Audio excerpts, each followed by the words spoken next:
اس لیے میں نے یہ دکان کھولی تھی.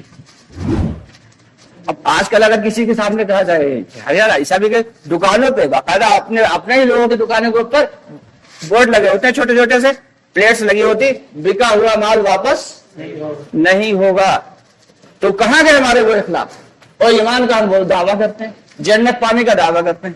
ایسے ملے گی جنت جب تک صحابہ کرام رضی اللہ تعالیٰ عنہ اجمعین کے بالکل طرز عمل پہ چلتے ہوئے, حضور پاک صلی اللہ علیہ وسلم کے طرز عمل پر چلتے ہوئے نہیں زندگی گزاریں گے. دوستو جنت جانا اتنا آسان بھی نہیں.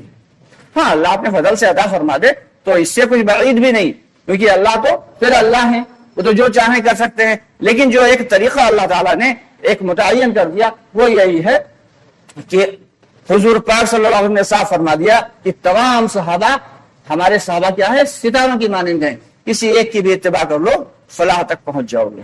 تو ہمیں اپنے اسلاف کو طرف دیکھنا ہے کہ ہمارے بزرگ ہمارے صحابہ رضی اللہ تعالیٰ عنہم اجمعین نے زندگی کیسے گزاری اور ان کا زندگی گزارنے کا طریقہ کار کیا تھا, ان کا کاروبار کرنے کا طریقہ کیا تھا, ان کا شادی بیاہ کرنے کا طریقہ کیا تھا. اسی اعتبار سے ہمیں بھی عمل کرنا ہے. شادی بیاہ آج شادی مہنگی ہو گئی, نکاح مہنگا ہوا تو زنا آسان ہو گیا. زنا آسان ہو گیا. اگر یہی نکاح آسان ہو جاتا تو زنا مشکل ہو جاتا. تو ہمیں کیا کرنا ہے, ہمیں باقاعدہ عملی طور پہ اس نمونے کو پیش کرنا ہے کہ چاہے وہ شادی ہو, چاہے وہ جو ہے بارات ہو, اور چاہے وہ کاروبار ہو, چاہے وہ گھر میں کسی کا انتقال ہو جائے, کچھ بھی ہو جائے, کرنا ہمیں سنت کے مطابق ہے اور اس پر باقاعدہ عمل کریں گے. یہ صرف زبانی اور تقریری کام نہیں ہے کہ دوسروں کو تو خود ترغیب دے رہے بھائی نکاح کرنا جو ہے وہ سنت ہے اور خاموشی کے ساتھ جو ہے کر لو, بس لوگوں کو چھہارے بانٹ دو اتنا ہی کافی ہے, ولیمے میں صرف دسترخوان پہ چھہارے کھجورے رکھ دو اتنا بھی کافی ہے. اور جب اپنے یہاں معاملہ آیا تو چچا ناراض ہو جائیں گے اور پھپھی ناراض ہو جائیں گے اور خالہ ناراض ہو جائیں گے, اور جو ہمارے ہونے والے سمجھی وہ تو قطعی تیار نہیں ہو رہے ہیں. تب معاملہ یہ پھنسے گا. تب پھر جو ہے پھر بہترین قسم کا گیسٹ ہاؤس بھی بک ہوئے گا اور لمبا سا لنگر بھی چلے گا, اور کچھ لوگ بیٹھے ہوئے لکھ بھی رہے ہوئیں گے نیوتا کی نیوتا. یہ کیا طریقہ بھائی, ہم کہہ کچھ رہے ہیں اور کر کچھ رہے ہیں. تو جو کہہ رہے ہیں اسی پہ عمل کریں. جب تک ہم اس پہ عمل نہیں کریں گے اور پھر کہتے ہیں کہ پریشان بھائی ہم تو پریشان ہوئیں گے ہی. جب تک سنتوں کو مضبوطی کے ساتھ نہیں پکڑیں گے, جب تک سنتوں پر باقاعدگی سے عمل نہیں کریں گے, یقین کے ساتھ عمل نہیں کریں گے, تب تک کامیابی ناممکن ہے, ناممکن ہے, ناممکن. تو اس لیے سبھی لوگ ارادہ کریں کہ یہ تمام اعمال اپنی زندگی میں لانا ہے, اور اس زندگی میں لانے کے لیے اللہ کے راستے میں نکل کر دین کو سیکھنا ہے. کہ جب سیکھیں گے نہیں تو پتہ کیسے چلے گا, اور جب پتہ نہیں ہوگا تو عمل کیسے کریں گے سب لوگ انشاءاللہ. اور اس کے لیے بتائیں اللہ کے راستے